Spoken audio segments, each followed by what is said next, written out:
magazine called Flashpoints. The Hip Hop Caucus is presenting the We Care concert on March 18th. That's next Tuesday, I believe, on the eve of the 5th anniversary of the war in Iraq. People will come together to draw attention to internally displaced persons in the U.S. from Hurricane Katrina and the over 4 million displaced Iraqis because of the U.S. occupation of Iraq, over 2 million internally displaced persons as well. 2 million refugees on the run in Syria, Jordan, Egypt, and Lebanon. This will be co-sponsored by Amnesty International. We are delighted to have the president of the Hip Hop Caucus, that's Reverend Lennox Yearwood Jr. He is the president, as I said, of that group, and he has been very active in trying to resist from inside and outside the military the war, and really doing some of the most important work around alerting young people so that they don't get sucked into the war machine and lose their life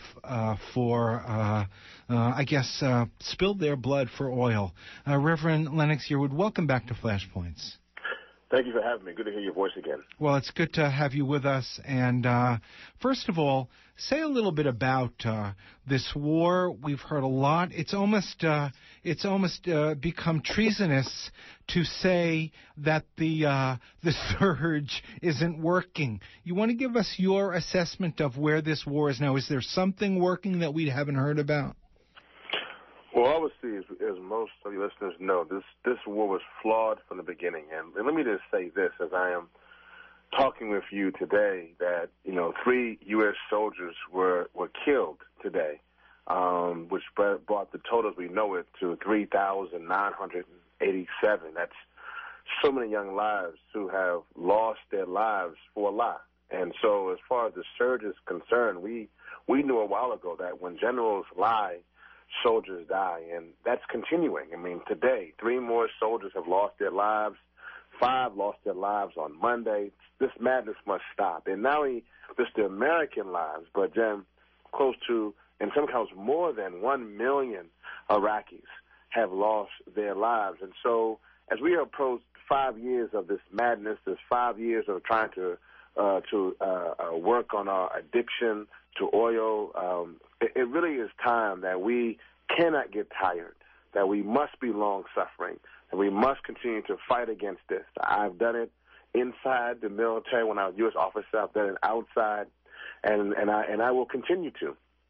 And now, as you said before, we're now linking because we are seeing this failed foreign policy and this failed domestic policy, and we're seeing how disastrous that is. And so now we must link together these struggles. So we are linking together because there are now millions of Iraqis who are wandering around the Middle East.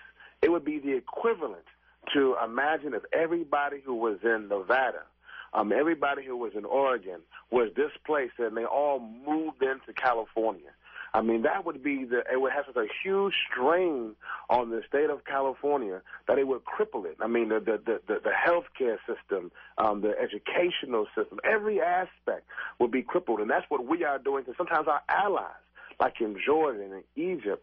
And then sometimes people who we still have a very archaic view of how we treat them from Syria and in Lebanon. But this has got to stop, and we must not forget the human suffering of those who are in Iraq, and definitely those on the failed domestic policy side who have been labeled by the UN internally displaced persons in America, in the richest country in the world. They are still wandering around, and we have them here in America. So this must stop. We must continue to be vigilant in our efforts to speak out and to continue to do what we must do, because humanity is on the line.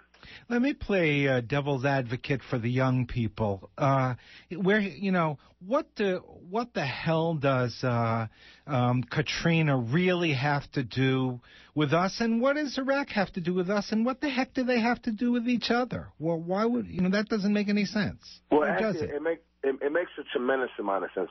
Policy, as we all know, has the power to regulate and deregulate, and has the going into this war.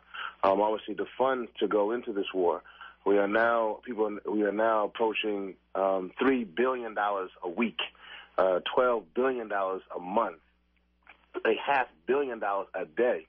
Now, $500 million is no little bit of money. I know sometimes we can't understand what $500 million could do, but $500 million a day could do tremendous things for our healthcare system, our educational system, our housing system, our housing crisis. And so where these are connected is that we are now involved what I would call is Iraq recession.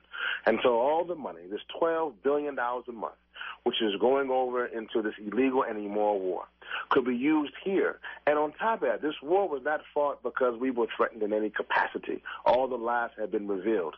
This war was fought simply for oil. This war was fought simply to steal oil from another country. And so now we've given up lives and we've taken lives based upon a lie. And where it links is this: the same money that was taken to go into this war took away from the capacity to reinforce the levees in New Orleans. The same war that took away the National Guard to go into Iraq to fight an illegal and immoral war took away from the possibility of those same soldiers being close to their family members, being close to their communities, to be there. Instead of having the National Guard there to save people from drowning in the richest country in the world because of insufficient levees, they were over in another country dying in the streets of Baghdad. And so this is how the connection is. And furthermore, as we are now approaching a place when we are spending more money on warfare than we are in our communities and for people and for our infrastructure, as bridges are crumbling in Minnesota, levees are not being rebuilt in New Orleans, we are now in a point in time where we do not correct this cancer that has gone forth in our country. If we do not stop this madness, our country will continue to be depleted. And on top of that, what will happen? We will have endless wars around the world. We will be hated, and inside our country, we will decay to a point and a time where we cannot return from. And so, no, they are connected they are connected even more further than that, even to the human toll. When we were in Jordan, and we were visiting with the people who are in Jordan and Iraqi refugees, they have the same concerns. We want to go home. We want the right to go home.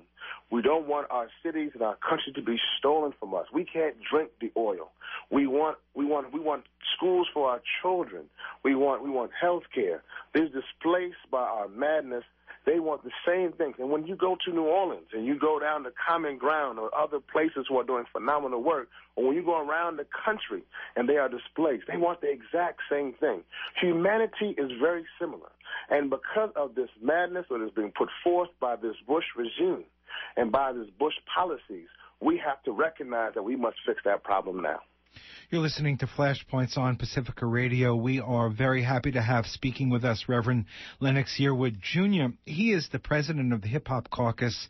Inside and outside the military, he has been working tirelessly for peace and economic justice, and he is Reverend Yearwood is a part of a very important event.